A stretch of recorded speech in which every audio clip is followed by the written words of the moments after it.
as I should have said this morning, we're going to return to that, but I have a list here that's kind of important for you to think about. And that is, we had the who, what, where, when, how, and why list. But let's be more, in each course I have these questions: a gun, a stick, a knife. Who are you to have a knife? Really? You just need to answer that question for yourself. I have a knife because blankety blankety blank, it's important at work, or after my gun runs out of ammo, I'm going to have, just think about it. And then who is that other person to have a knife? And then what knife will you have? Who are you going to learn knife training from?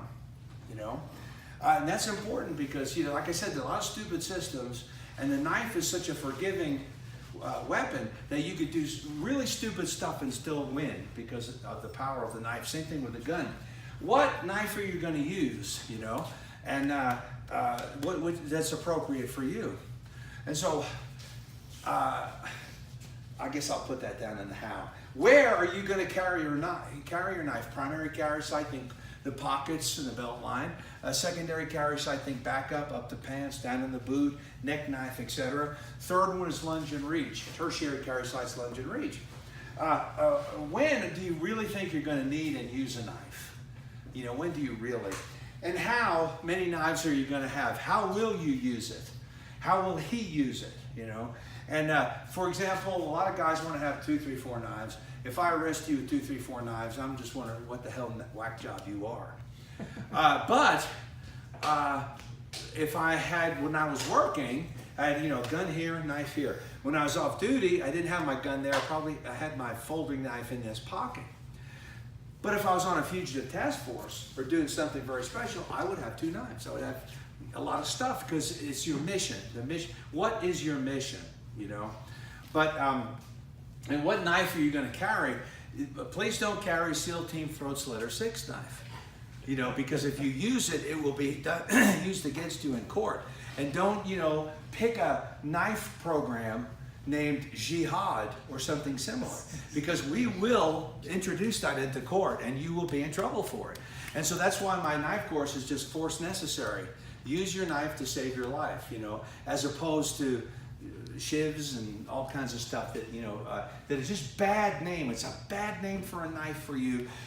If you're really macho, you don't need Delta Force, crotch cutter number 7.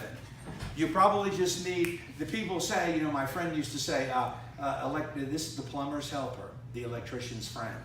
That's what you want them to present in court, the plumber's friend. Like that. If you were really a real tough guy, you wouldn't need any of that stuff, So anyway, how will you use the knife? How will you carry it, etc.? And then why knife? Why are you using a knife? Why did you go there, and why are you still there?